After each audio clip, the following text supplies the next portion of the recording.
Apocalipse capítulo 3, versículo 1.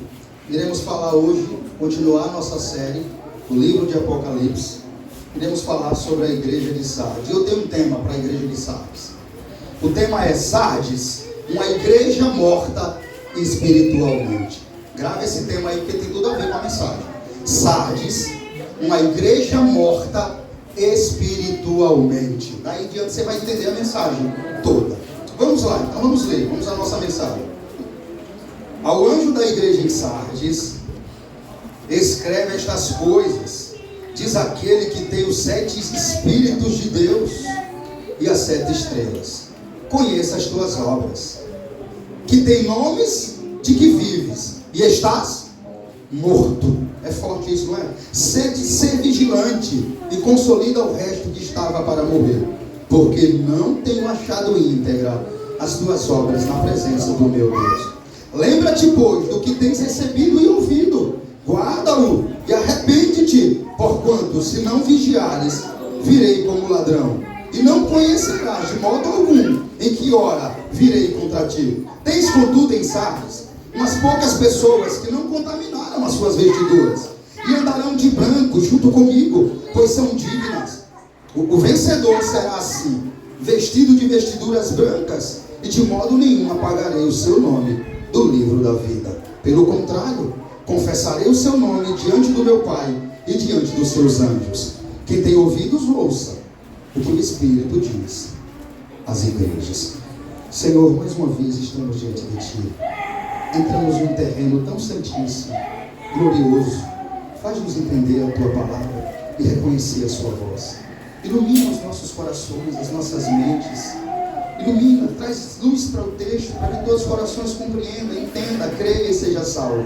Para a glória do Teu nome, aqui oremos em nome de Jesus. Amém. Irmãos, como vocês viram, de início Jesus já começa dizendo que Sardes tem nome de vivo, mas está morto. É impactante, irmãos, ver o tratamento de Cristo com cada uma dessas igrejas, não é? Nós temos aprendido muito, não tem, irmãos? Porque cada uma dessas igrejas Cristo tratou de uma forma diferente. Ele tratou conforme a pecaminosidade, o que estava havendo lá. A igreja de Sardes parecia estar viva, como alguns crentes, como alguns cristãos. Isso aqui é muito impactante, irmãos. Ela parecia pomposa, linda, bela, por fora. Era um sepulcro caiado, na verdade. Era o que Jesus falou aos fariseus em Mateus. Vocês são um sepulcro caiado. Sepulcro caiado é a tumba que enterrava os mortos. Por fora era bela, bonita, brilhava. Mas por dentro o que é que tem lá? Ossos, pedaços de mortos. Jesus olhou para aqueles fariseus da época e disse isso. Por fora vocês são bonitinhos, mas por dentro vocês estão podres. Sardes estava assim, irmãos. E Jesus desceu lá para tratar com ela. Irmãos, a história da igreja de Sardes, eu quero fazer nós entender um pouco do contexto aqui, em que essa igreja foi escrita, para nós entender melhor toda a carta. A história da igreja de Sardes tem muito a ver com a história da cidade de Sardes. A história dessa igreja morta aqui que você está vendo, dessa igreja que Jesus está descendo lá e dizendo, vocês têm nome de vivo, mas eu vejo que espiritualmente vocês estão mortos. É muito forte isso. Mas a história dessa igreja tem tudo a ver com a história da cidade. A glória da cidade de Sardes estava no seu passado. Sardes foi a capital da Lídia no século XII e viveu o seu tempo áureo nos dias do rei Creso. Era uma das cidades mais magníficas do mundo nesse período de tempo, situada numa alta colina amuralhada e fortificada. A cidade de Sardes sentia-se imbatível e inexpugnável. Esse era o contexto geográfico da cidade de Sardes. Precipícios protegiam a cidade, de modo que não podia ela ser escalada por inimigos. Seus soldados e habitantes pensavam que jamais cairia nas mãos dos inimigos. Olha o contexto dessa cidade, para você entender a fala de Jesus. Eu estou citando o contexto da cidade, porque a fala de Jesus tem tudo a ver com esse contexto que eu estou dizendo aqui para vocês agora. O que Jesus falou aqui para essa igreja foi exatamente olhando para o que essa cidade tinha sofrido em um determinado momento. Então era uma cidade amuralhada, que vivia nas colinas, nas montanhas, e por viver nos lugares altos, achava-se inexpugnável, imbatível. De fato, a cidade de Sardes jamais foi derrotada por um confronto direto, e por isso os habitantes dela se gabavam e achavam que nunca, jamais, pelo lugar que estava, pelas muralhas, cairia nas mãos dos seus inimigos. Seus habitantes eram orgulhosos, arrogantes e autoconfiantes. Mas, amados irmãos, a cidade orgulhosa de Sardes caiu nas mãos do rei Ciro da Pérsia em 529, quando o mesmo cercou a cidade por 14 dias. E quando os soldados estavam dormindo, ele penetrou com seu exército por um buraco na muralha, o único lugar vulnerável, e dominou a cidade. A alta confiança de Sardes deixou que faltasse a ela a tal da vigilância. O Senhor usou o contexto dessa cidade sobre o que tinha acontecido com ela. Observe como o Senhor é categórico em tratar cada assunto, e trouxe uma mensagem para aquela igreja, que ela entenderia rapidamente o que o Senhor estava querendo dizer. Quando o Senhor, e agora você vai entender, quando o Senhor diz aí no versículo 3, sede vigilantes, se não virei como um ladrão de noite, toda a igreja entendeu a mensagem. Porque foi bem assim que Ciro chegou na cidade de noite como um ladrão e tomou a cidade de surpresa. Jesus usou esse contexto que tinha ocorrido na cidade, essa invasão de Ciro, a cidade ensoberbada, inexpugnável, que achava que nunca seria vazada, para trazer para os crentes da igreja, dizendo: assim como a cidade de Sardes, que achava que jamais seria vazada, foi vazada pela noite, pelo rei Ciro, que entrou como um ladrão, assim vocês, se não vigiarem, eu virei também como ladrão. Então imagine, eles sabiam, todos os habitantes de Sardes sabiam desse acontecimento. Quando Jesus disse: se não vigiares, virei como ladrão à noite, todo mundo entendeu o que ele estava querendo dizer. Porque foi exatamente isso que aconteceu na cidade de Sardes. Ciro chegou lá de noite como ladrão, e quando eles dormiram, ele invadiu e tomou a cidade. Então eles entenderam muito bem que o Senhor estava querendo dizer: assim como vocês foram pegos de surpresa por Ciro à noite, que entrou por uma brecha na cidade à noite, vocês podem ser pegos de surpresa por mim, se não vigiarem. Assim, se vocês não se arrependerem e vigiarem, eu virei também como ladrão, como você, quando vocês menos esperar, eu chegarei como Ciro chegou. Irmãos, o grau de imoralidade que invadiu a cidade de Sardes era muito grande. Além desses acontecimentos na cidade, a cidade era muito imoral. Quando João, o apóstolo João, escreveu essa carta, essa cidade era muito, mas muito imoral, muito depravada, mas também era uma cidade muito rica, mas totalmente degenerada, decaída. Seus habitantes entregavam-se aos encantos de uma vida de luxúria e de prazer. O problema disso tudo, irmãos, não eram os habitantes que não temiam a Deus e não faziam parte da igreja, mas o problema disso tudo é que a igreja de Sardes tornou-se assim como era a cidade. A igreja tornou-se como a cidade. Em vez de influenciar, ela foi influenciada. Era como um sal sem sabor, ou uma candeia escondida. A igreja não era sal e nem tampouco luz do mundo para a cidade de Sardes.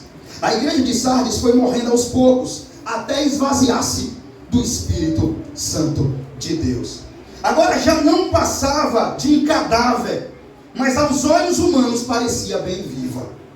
Ela assemelhava-se aos defuntos preparados em ricas funerárias, bem maquiada e vestida por sua vida sem vida. Ela impressionava as pessoas.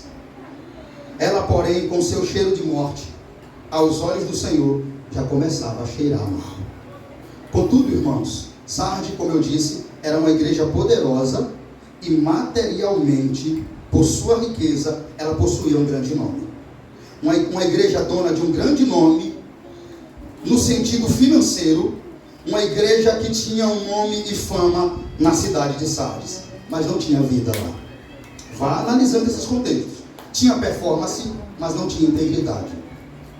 E é nesse contexto que vemos Jesus enviando esta carta para a igreja de Sardes. Esse é o pano de fundo todinho geográfico daqui. O esboço pelo qual e quando João escreveu essa carta. Era isso. A cidade tinha passado por isso. E Jesus usou esse termo. A cidade tinha passado por essa invasão. Jesus usou esse termo dessa invasão para dizer: olha, fiquem alerta. Assim como o Ciro chegou aqui como ladrão, eu também posso chegar, se vocês não se arrependerem. A cidade se tornou muito imoral, depravada, não temia o Senhor, mas era uma cidade rica, pamposa, de um grande nome, mas era morta. E agora você entende. Entende o quê? Quando Jesus diz assim: tem nome de vivo, mas está morto. Você entende, irmãos? Eu estou querendo fazer você entender que o Senhor, ele sempre usa o contexto da história que está ocorrendo lá. O Senhor sabia que Sardes tinha um grande nome na cidade, que tinha muita fama e era rica. Então como é que o Senhor se apresenta? Dizendo o quê? Tem nomes de vivo, mas está morto. O Senhor está usando exatamente o contexto da história de Sardes. E por intermédio do único apóstolo vivo naquela época, o apóstolo João, envia uma mensagem através de João, revelando a necessidade de um poderoso reavivamento dentro dessa igreja, que está morta espiritualmente, irmãos.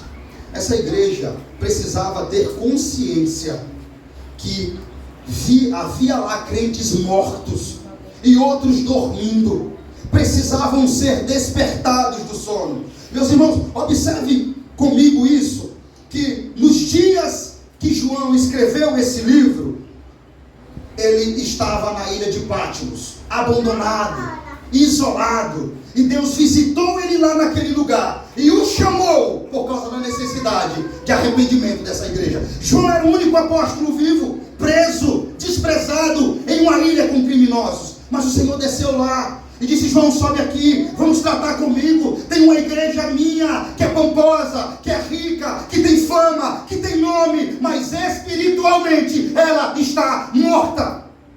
Porque o Senhor sonda o coração.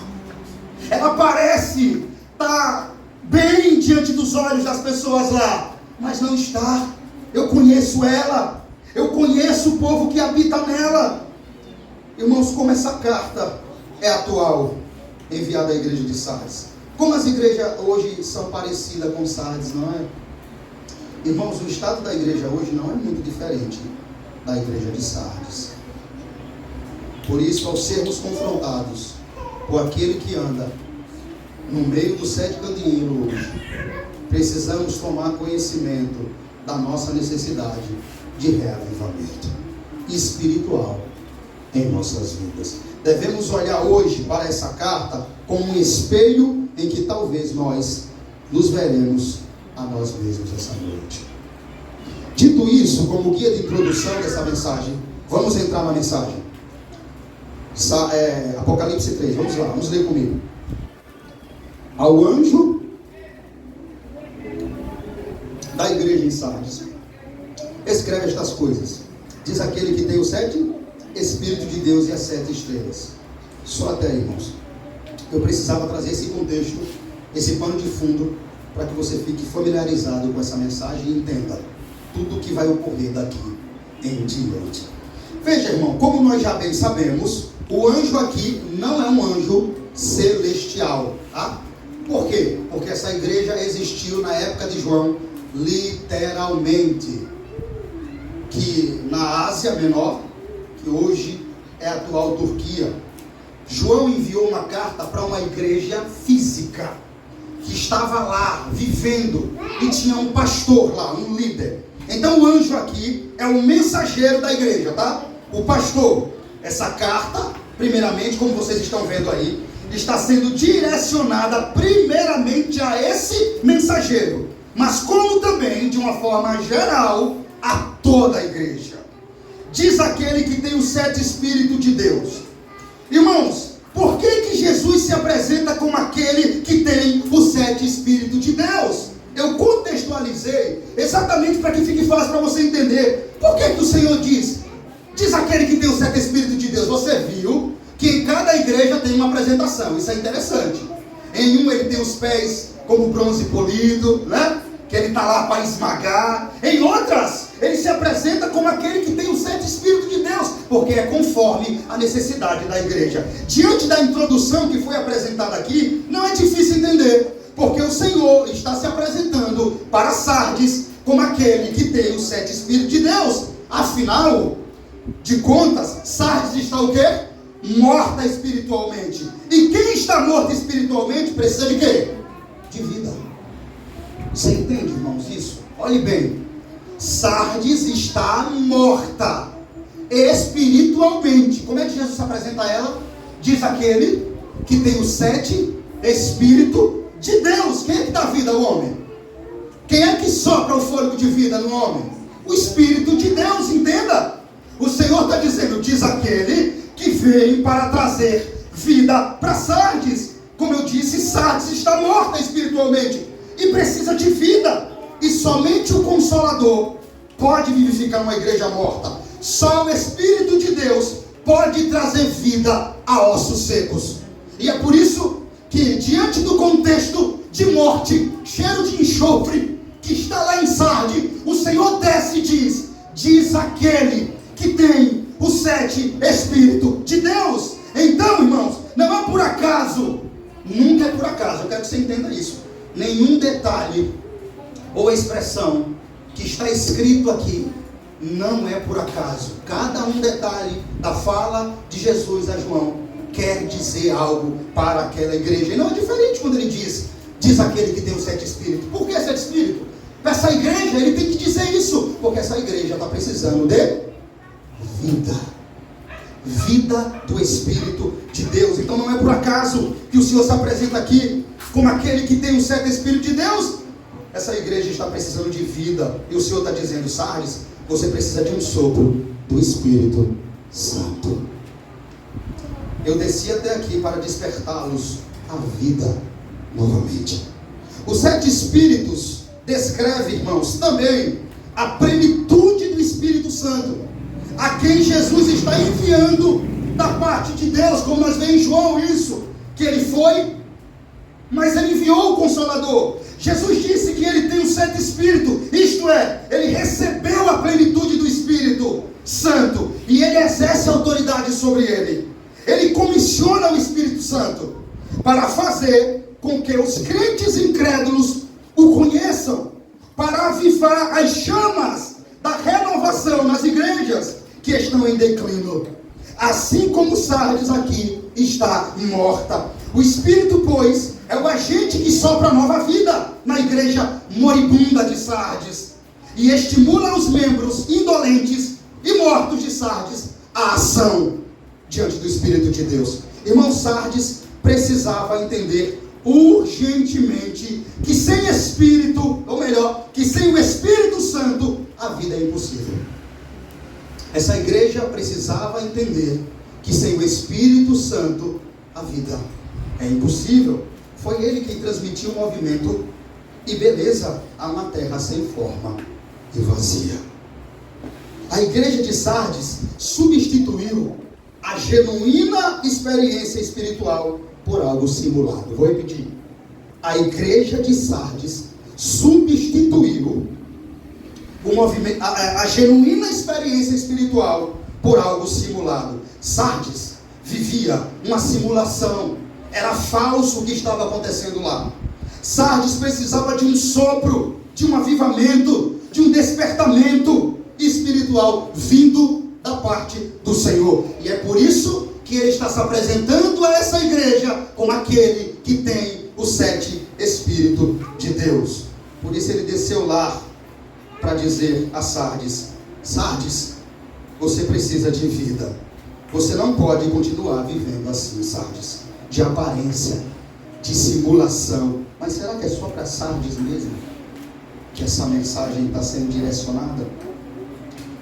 Assim se encontram muitas igrejas, irmãos, vivendo de simulação e de aparência. Assim como também alguns crentes se encontram vivendo dessa forma, como Sardes estava vivendo com o nome de vivo, mas na verdade está morto, espiritualmente falando. O Senhor está falando não mais em Sardes, observe isso. Por gentileza, eu quero chamar a sua atenção. Jesus não está se dirigindo mais a Sardes. Hoje, essa noite, Ele está se dirigindo a mim, a você. Vocês precisam de vida. Vocês precisam de um sopro de reavivamento.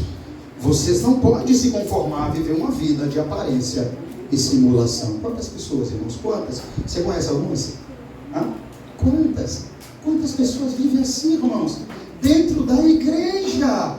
Vive de aparência, parece que está vivo. Quando as pessoas olham para ela e dizem: olha lá, fulano de tal é crente, é fervoroso, é pentecostal, é fogo puro. Vai ver a vida de fulano de tal. Vai ver o casamento. Vai ver o tamanho da língua. Vai ver.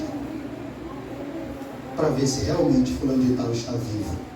É assim a vida de muitos de nós, irmão. Só que, veja, o homem até consegue se esconder do homem. É fácil você dar uma aparência de espiritual, muito fácil. Você se vestir, colocar uma Bíblia de braço no braço, falar bonitinho, falar um pouco de Deus, já faz todo mundo pensar: eis ali um vaso de Deus. Mas não é assim.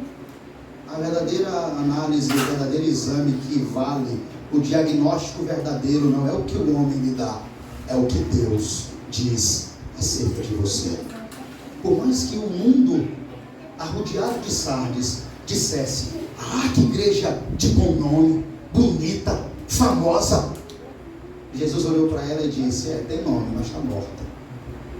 Tem aparência, mas não tem vida. Até parece, mas não é. Você entende, irmãos? Como eu tinha dito, essa carta é chocante, irmãos, para nós como igreja. Como o Senhor nos ensina através do livro de Apocalipse. Como essas igrejas nos despertam a viver uma vida real e não fingida. Porque veja, alguns pensam que pode macular, se esconder. Não, irmão, você não pode. Diante do homem até sim, mas não importa o homem, importa o Deus que vê o seu coração. É a aprovação dele que vai valer naquele grande dia. Por isso o Senhor desce, não até Sardes, mas até nós, para dizer: vocês precisam de um sopro de reavivamento. Vocês precisam de vida. Vocês não podem viver uma vida de aparência e simulação. Vocês não podem achar que viver uma vida fria, apática e morna é algo normal. Vocês não podem normalizar isso. Eu vejo tanto crente na história de 12 anos de caminhada cristã que eu tenho. Eu já vi tanto crente normalizar a vida fria, apática, morna como algo normal, como algo natural. E por isso ficavam alguns com raiva de mim, porque eu procurava sempre não deixar que a chama se apagasse dentro de mim. Então eu era sempre enjoado, eu era sempre focado nas escrituras, dizendo o que Deus mandava dizer. Só que nem todo mundo gosta de ouvir. Nem todo mundo gosta de ouvir que está morto, frio, apático e precisa de vida. Nem todo mundo quer admitir que morreu espiritualmente, que é um cadáver ambulante, que cheira mal como enxofre. Essa realidade dói, eu sei disso. Mas o Senhor também sabia e desceu até Sardes para dizer: Sardes, o seu cheiro é cheiro de enxofre às minhas narinas. Parece que tem vida aí, mas na verdade por dentro só tem morte. Vocês precisam me buscar e eu serei achado de vós, diz o Senhor. Meu irmão, eu não sei absolutamente quem, mas o Senhor sabe. Mas quem sabe se esse não é o seu estado espiritual aqui essa noite? Quem sabe se essa não seja a sua vida maquiada, simulada diante de Deus? Um casamento talvez maquiado, uma vida maquiada até os dias de hoje. Pois é, o Senhor, assim como Sardes, desceu para nos despertar do sono. É muito bom, irmãos, essas igrejas.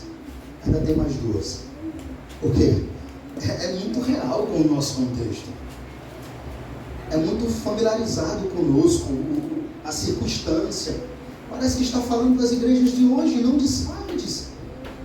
É tão atual essa mensagem.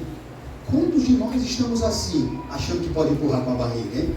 Ah, vou empurrar com a barriga, ninguém sabe mesmo? Ninguém sabe quem eu sou, meu esposo em casa? Ninguém sabe como eu sou com minha mãe, com meus irmãos, com meu vizinho, com meus parentes? Ninguém sabe mesmo? Eu vou continuar assim, na igreja eu simulo bem, e em casa eu mostro quem eu sou. Ah, meu Deus, vou passar isso. Porque Deus lhe vê lá, naquele cantinho escuro e escondido, os olhos de Deus lá também penetram. Chegou a hora de você ouvir a voz do Espírito lhe chamando ao despertamento, meu irmão, essa noite. Há uma vida com Deus, perto de Deus, íntima de Deus, fervorosa, ativa, viva, uma comunhão verdadeira com Deus. Meu Deus, todo domingo Deus está falando conosco. Fiel é essa palavra e digna de toda aceitação. Veja o que o Espírito do Senhor nos fala por intermédio da luz desse texto. Ele alerta você que está aqui a não viver de aparência, a não endurecer o coraçãozinho, a olhar para você e admitir, talvez você morreu e nem você mesmo percebeu essa caminhada. Meu irmão, deixa eu te dizer uma coisa. Era desesperador o estado de Sardes espiritual. Sardes era um sepulcro caiado, como eu disse. Por fora, muito belo e bonito de aparência. Parecia viva, mas por dentro existia apenas ossos, resto de mortos que cheirava mal diante do Senhor. O Senhor desceu até Sardes para que ela entendesse que ela precisava dar um basta. Quantos de nós talvez não precisamos dar um basta hoje, hein, irmãos? Quantos de nós talvez chegamos aqui precisando dar um basta em algumas áreas das nossas vidas? Pois é, o Senhor desceu até Sardes para dizer: Sardes, chega, basta de tanto engano, Sardes. O Senhor chegou até ela para dizer: basta de uma vida de aparência e de engano, Sardes, basta. Mas será que é para Sardes mesmo que o Senhor está dizendo isso? Ou é para alguns de nós? Será que não é para alguns de nós que o Senhor está dizendo basta? Basta dessa vida fria, apática, morna. Basta dessa frieza. Basta dessa vida de aparência. Basta desse engano. Basta. O Senhor desceu até lá para dizer basta dessa hipocrisia, Sardes. Você se esconde deles, mas de mim ninguém se esconde.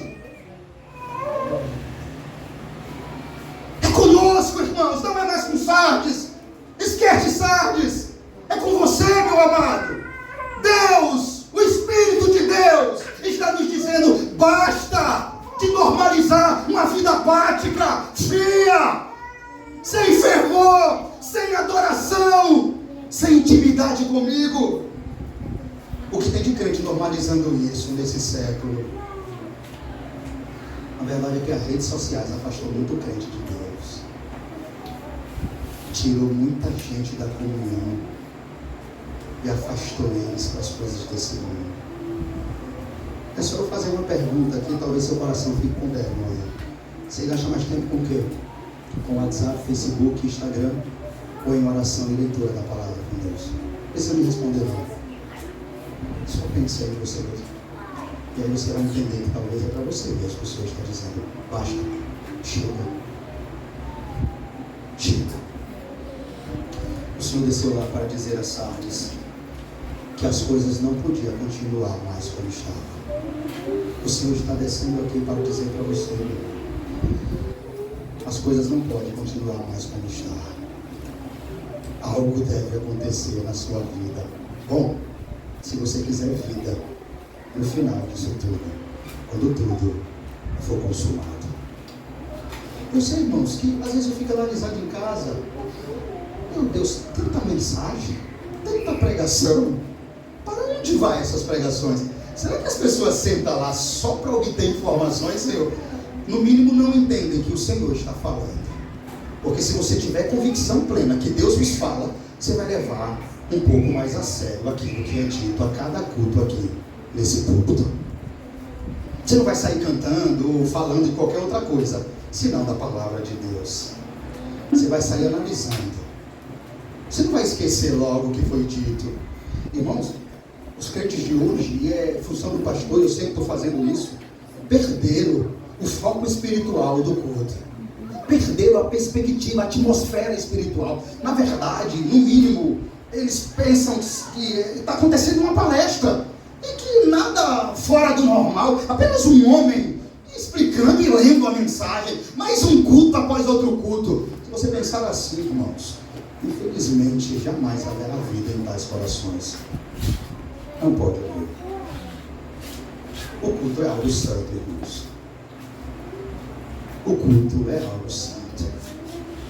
Se alguém pensa assim, e é uma das estratégias do nosso inimigo, fazer que as pessoas normalizem, minimizem a palavra de Deus. Assim elas não dão tão ligança à mensagem. E desse modo elas olham para ela e dizem: não tenho tanta necessidade de ouvir essa palavra e tão pouco de obedecê-la. Resultado: a vida delas nunca muda. Entra ano, sai ano, entra tempo, sai tempo, elas continuam a mesma pessoa. Não muda, porque a sua vida só pode mudar quando você olha para a pregação e diz: Deus está falando, e é comigo, e eu preciso me arrepender dos meus atos. Eu preciso ouvir e fazer o que Ele está me dizendo. Quando não é assim, o resultado não é esse. Mas esse pastor é chato, fala sempre sobre isso me incomoda. Ah, irmãos, desperta tu que dormes. O Senhor desceu a Sardes para dizer: as coisas não podem continuar mais, porque o cheiro de cadáver, Sardes, subiu até o Senhor. Nós, como estamos diante do Senhor, meu irmão, você, meu irmão, será que estamos mortos espiritualmente?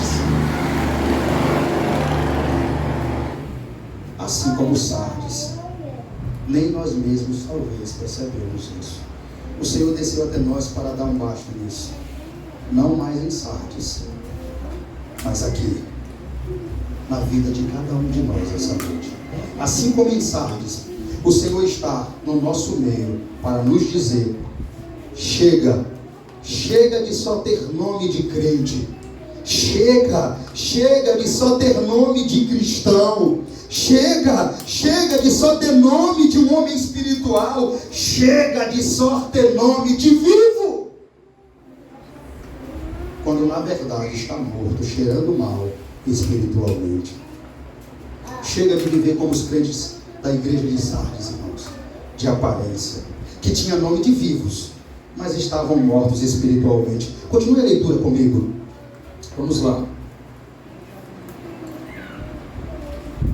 Conheça as tuas obras, que têm nomes de que vive e estás morto. Ser vigilante e consolida o resto que estava para morrer, porque não tenho achado íntegras as tuas obras na presença do meu Deus. Todo mundo entendeu quando ele disse ser vigilante.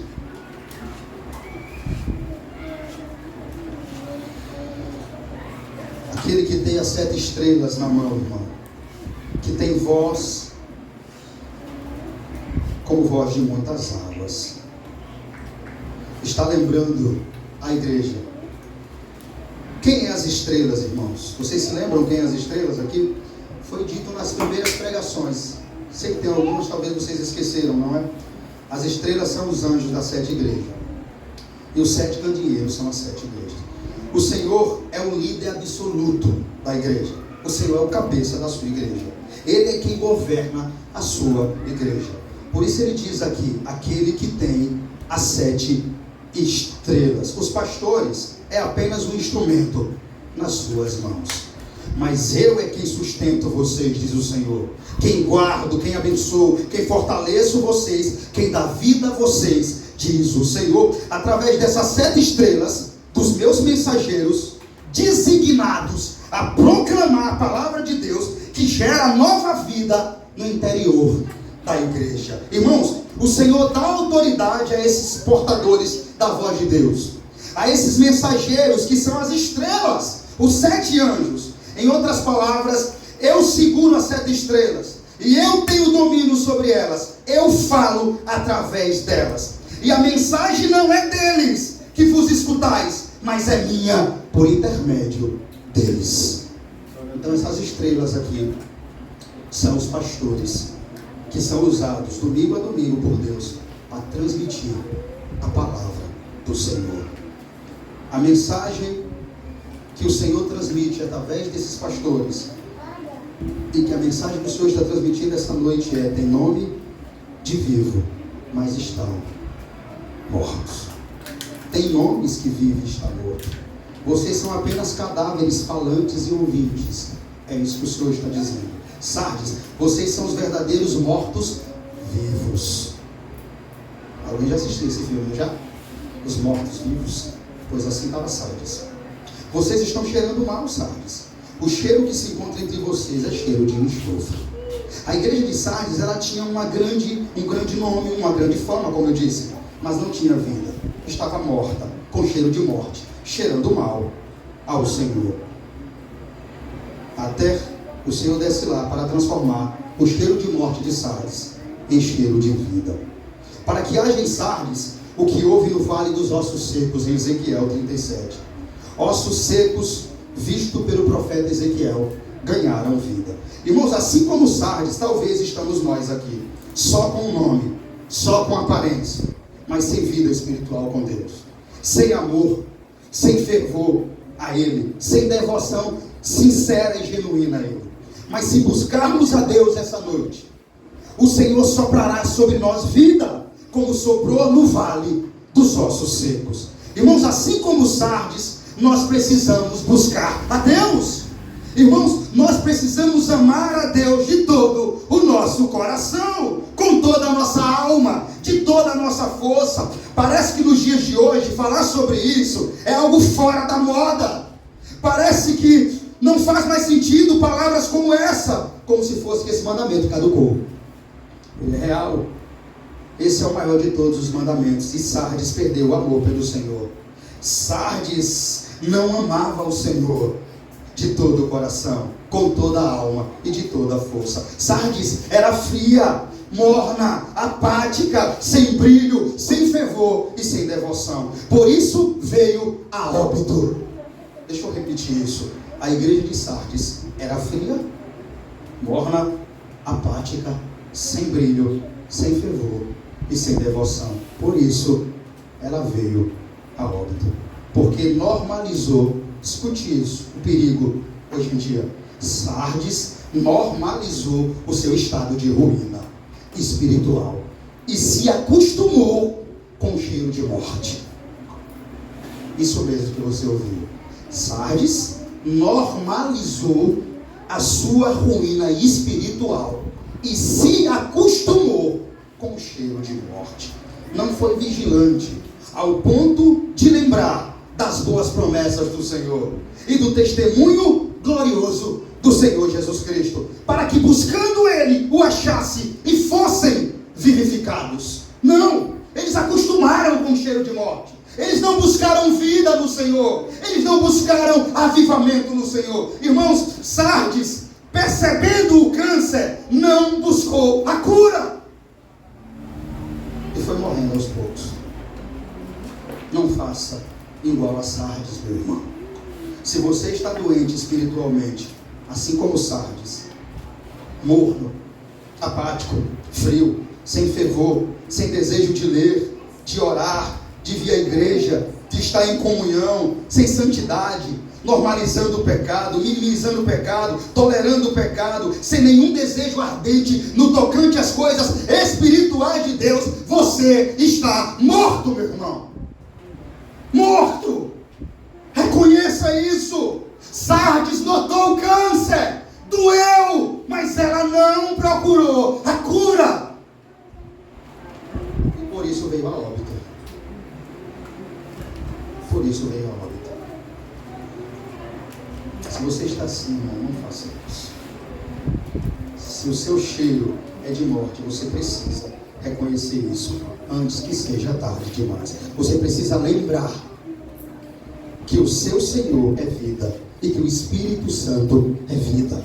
E que qualquer hora que o seu coração se dobrar e reconhecer a miséria e a morte espiritual que você se encontra e clamar a Ele, pedindo a Cristo que lhe ajude, que lhe renove, sopre em você a graça e traga a vida novamente a esses ossos secos, o Senhor vos fará. É necessário primeiro que eu olhe para mim e reconheça: eu estou doente, e não deixe de buscar a cura.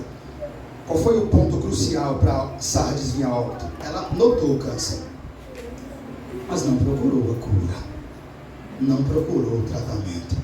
Então o câncer matou ela e ela veio a óbito. Ele está aqui agora, irmãos. Ele desceu aqui exatamente para despertar o seu coração a uma vida com Ele. Faça isso. Ele é o único que pode trazer vida para você, meu irmão. Renovar você, restaurar você, despertar você, avivar você. Ele é o único. Ele desceu em Sardes não para acabar de matar Sardes, não para pisar Sardes. Ele desceu lá para dizer: Sardes, me busque e eu vos darei vida. Reconheça, Sardes, que vocês morreram, que vocês são cadáveres, que o seu cheiro é de morte, para que eu mude o cheiro e traga cheiro de vida. Ele é o único, essa noite, que pode trazer vida para você, renovar você, restaurar você, despertar você e avivar você, se você ouvi-lo essa noite. Você tem também uma opção, de ouvir e não dar crédito à sua palavra. Eu não optaria por essa opção, mas é sempre assim uma mensagem. É sempre assim. Há corações que recebem bem e há outros que não recebem. Eu espero que esse não seja o seu coração, porque ao final dessa mensagem, se você crer, o Senhor pode hoje restaurar você, renovar você, avivar você e lhe levar novamente, ou primeiramente, a uma vida de amor, fervor, devoção e comunhão com Ele. Ultimamente eu tenho meditado muito sobre amar o Senhor de todo o coração, sobre o primeiro e maior mandamento. E eu tenho dito ao Senhor: Senhor, tu pediste o meu coração, não é? Dai-me, filho, o teu coração. É assim que o Senhor fala para cada um de nós. Dai-me, filho, o teu coração. E eu tive graça de um maribundo para responder ao Senhor: Senhor, o meu coração é seu, purifica-me de todas as minhas mazelas, para que completamente o meu coração seja seu. Mas foi graça de um maribundo mesmo, porque sem a graça de um maribundo, você não consegue dar essa resposta a Deus. Eu acho que está faltando isso. O Senhor já pediu o seu coração: dai-me, filho meu, o teu coração.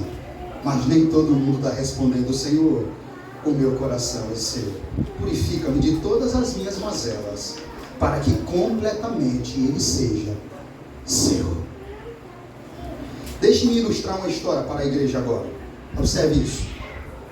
Certo pastor, ao ver a igreja que pastoreava em um profundo estado de entorpecimento, ao perceber a igreja indiferente e apática, observe bem para você entender. Ao perceber que a igreja estava negligenciando a palavra e desobedecendo aos preceitos de Deus, um certo pastor um dia, que pastoreava uma igreja, percebendo que a sua igreja estava morrendo, observe isso, percebendo que a sua igreja estava negligenciando a palavra de Deus e desobedecendo os preceitos de Deus, chocou a congregação dizendo que no próximo domingo faria a cerimônia de sepultamento da igreja. Isso mesmo que você está ouvindo. O pastor chocou toda a congregação dizendo: próximo domingo nós vamos fazer a cerimônia do sepultamento dessa igreja que está morrendo. E convocou todos os crentes para virem para a cerimônia fúnebre. No domingo seguinte, até os crentes faltosos estavam lá presentes. O pastor começou o culto, bem de frente ao púlpito estava um caixão na igreja. O clima era sombrio, havia uma tristeza no ambiente e a curiosidade misturada com temor estava no coração de todos. Depois do sermão, o pastor orientou os crentes a fazerem uma fila, de um por um, para que cada um viesse a ver o defunto que deveria ser enterrado naquele dia. Então, de um por um, cada pessoa que olhava para dentro do caixão ficava comovida. Algumas pessoas saíram quebrantadas, em lágrimas. A congregação inteira se derramou em lágrimas, porque no fundo daquele caixão não estava um corpo morto, mas um espelho. De modo que cada crente daquela congregação, ao olhar para dentro do caixão, contemplava o seu próprio rosto. Ali todos entenderam a mensagem. Eles estavam dormindo o sono da morte e precisavam ser despertados para uma vida em Cristo Jesus. Talvez estamos nós assim hoje. Pois eu vos digo, essa palavra que vos prego é um espelho para nós. E está refletindo essa noite quem somos nós, como também como está o nosso coração.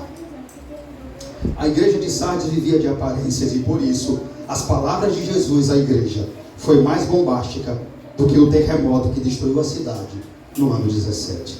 O Senhor olhou para o coração de cada membro da igreja de Sardes e não achou integridade e pureza as obras de cada um deles, e nem tampouco sinceridade. Porque para o Senhor não só importa a ação, como também a intenção que é feita a ação. Deixa eu repetir. Para o Senhor não só importa a ação, como também a intenção que é feita a ação.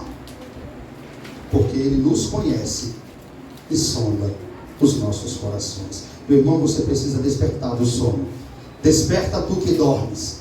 Levanta-te dentre os mortos e Cristo te esclarecerá. Efésios capítulo 5, versículo 17. Vamos para o versículo 13.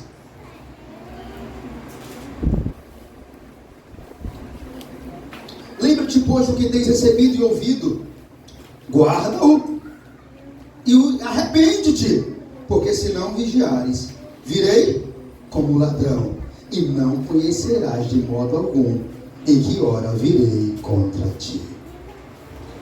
Que mensagem forte, não é, irmãos? O que é que o Senhor está mandando os Sardes fazer? Lembrar, irmãos.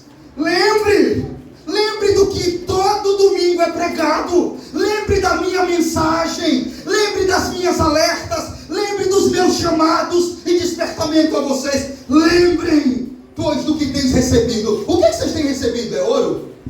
Joia? Diamante? Lembre do que tem recebido, a palavra de Deus. Lembre das palavras que estão sendo pregadas e guarde ela. Olhe para isso, irmão.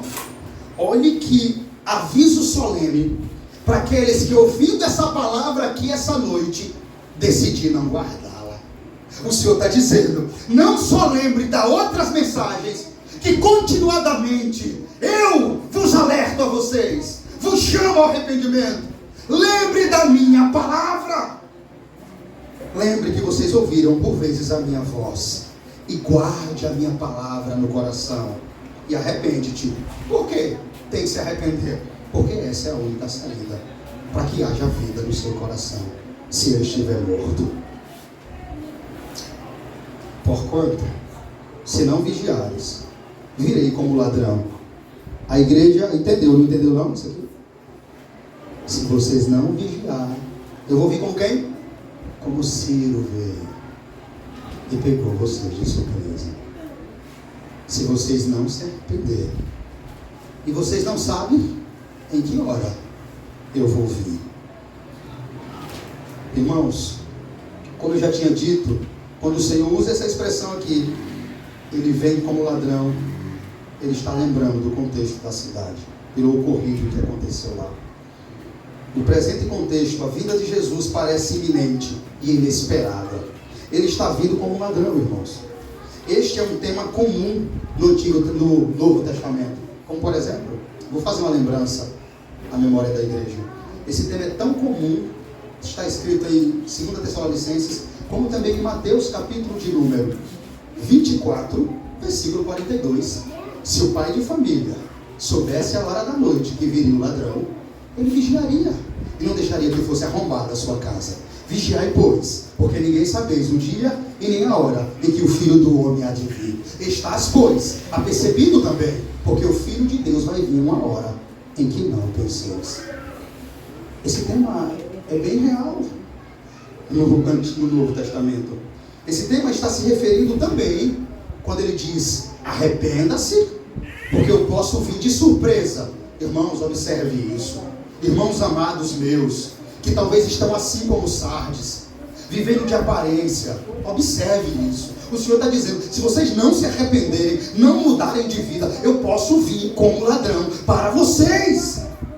Vocês podem ser pegos de surpresa. Meu Deus, se alguém está vivendo assim, não teme diante disso, ele não vai temer mais a nada. O Senhor está dizendo para Sardes, que está morta: arrepende-te, Sardes, porque eu vou vir como veio Ciro, e eu não vou vir. Se eu vim como veio Ciro, eu não vou vir para trazer paz para vocês. Se eu vim como ladrão, não vai ser boa coisa para vocês.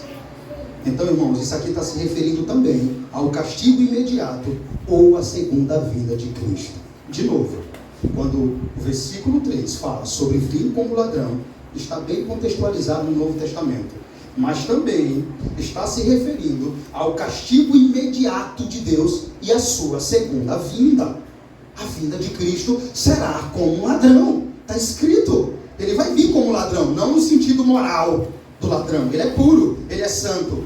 Mas no sentido da perspicácia do ladrão. Quando vai fazer um ato, não avisar a hora, nem o dia, nem a data que vai fazer. É nesse sentido que Jesus está dizendo que ele vai vir como um ladrão. Aqui o contexto histórico para apontar o juízo ameaçador. É uma ameaça, queira que não queira.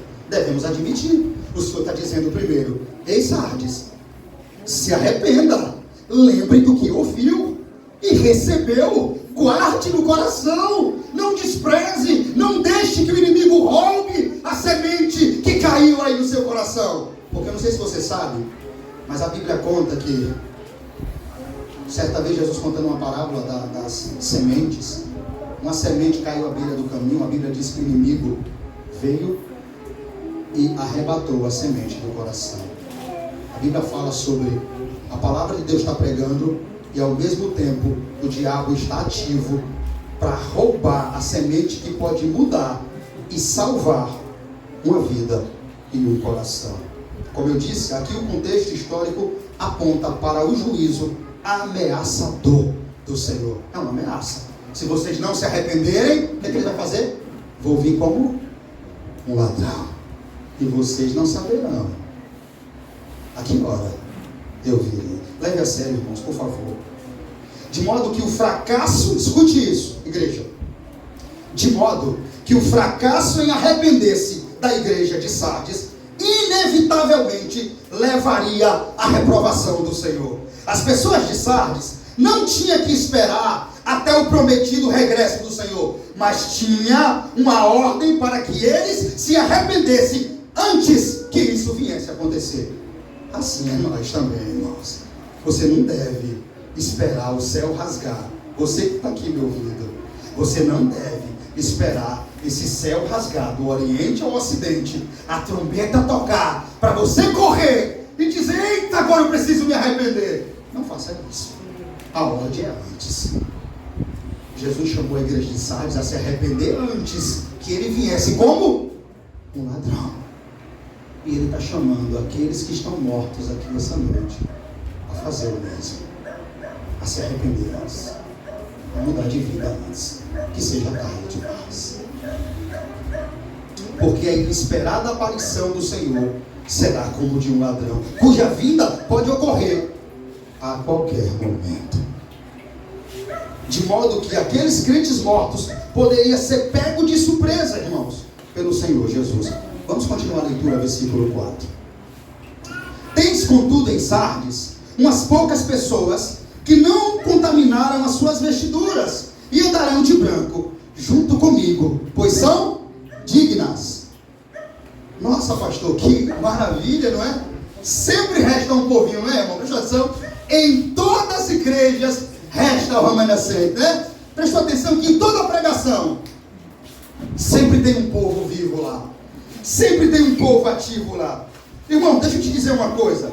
Observe que os crentes lá em Sardes estavam respirando por aparelhos, estavam prestes a morrer, mas estavam vivos ainda no Senhor. Tinha alguns crentes em Sardes que estavam respirando por aparelho, mas estavam vivos ainda.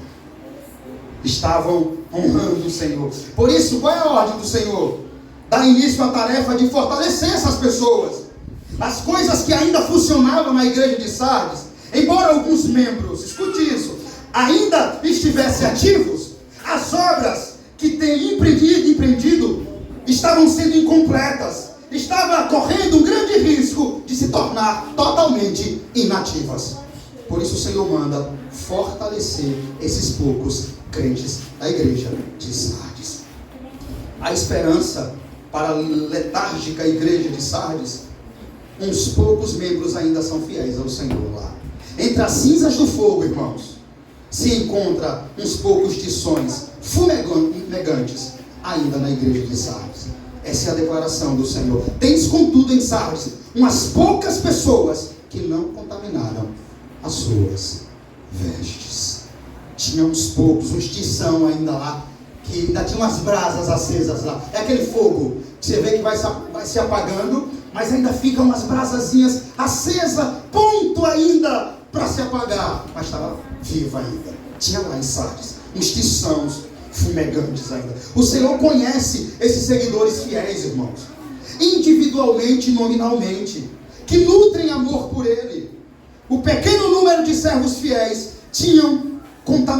não tinham contaminado as suas roupas. O que significa que eles não tinham se deixado influenciar pela cultura secular dos seus dias. Quando o Senhor diz aqui no versículo 4, tens, contudo, em Sardes umas poucas pessoas que não contaminaram as suas vestes, isso mostra para nós que tinha um povo lá ainda que era puro, uns crentes que era santo, uns crentes que não tinha sido influenciado pela cultura secular dos seus dias. A palavra roupas aqui é um símbolo da sua conduta espiritual, o seu estilo de vida moral. Isso aqui fala sobre a santidade. Alguns crentes de Sardes se manterão puros e santos ao Senhor. É isso que quer dizer, manteram as suas roupas puras. Tem a ver com vida santa com Deus. Tem a ver com vida pura diante de Deus. Tinha um povo lá que não se contaminou com as orgias do mundo. Não estavam manchados pelos pecados do adultério e idolatria. Não tinham arruinado a mensagem do Evangelho. Continuavam fidedignos em sua palavra, empenhados em seu batismo de seguir a Jesus. Ainda que esses poucos crentes fossem considerados como fora da moda em relação à sua cultura, andavam sem vacilar na presença do Senhor, lá naquela cidade ainda.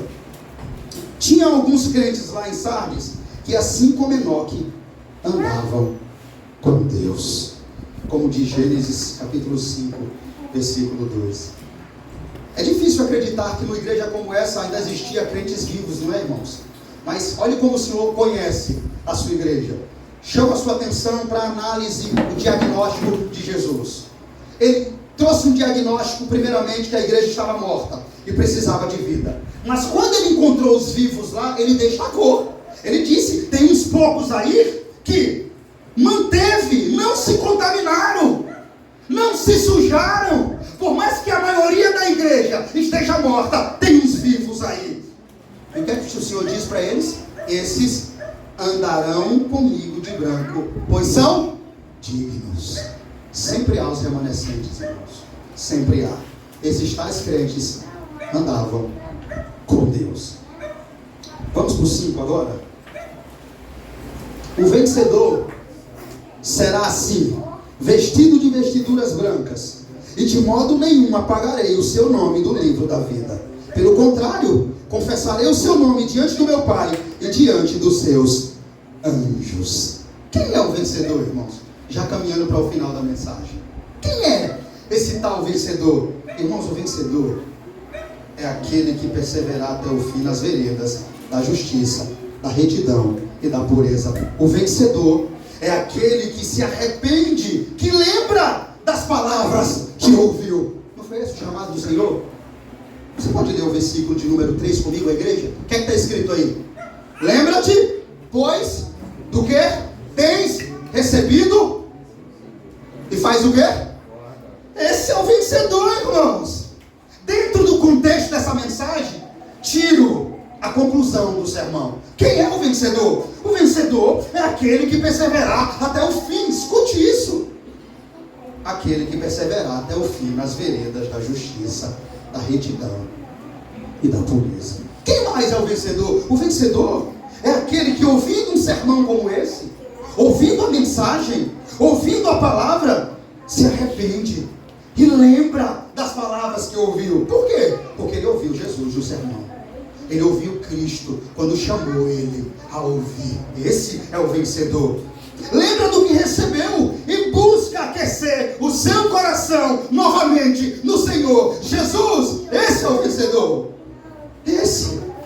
Por que esse é o vencedor? Porque tem a ver com o que o próprio Jesus falou. Aquele que ouve, lembra e guarda. Esse é o vencedor. É aquele que vai lembrar dessa palavra, vai se arrepender diante dessa palavra, vai guardar a palavra. Esse é o vencedor. E quando ele lembra do que recebeu, ele busca aquecer o seu coração novamente no Senhor Jesus. Irmãos, eu quero finalizar essa mensagem refletindo nesse versículo 5. Escute, esse versículo 5 nos mostra: viver em santidade agora é garantia de glória no futuro. Leia de novo para ver se é isso, ou é uma conjectura minha. O vencedor será assim, vestido de vestiduras brancas, e de modo nenhum apagarei o seu nome do livro da vida. Pelo contrário, confessarei o seu nome diante do meu Pai e diante dos seus. Então, eu posso pregar para vocês e dizer: esse texto nos mostra que viver em santidade agora é garantia de glória no futuro.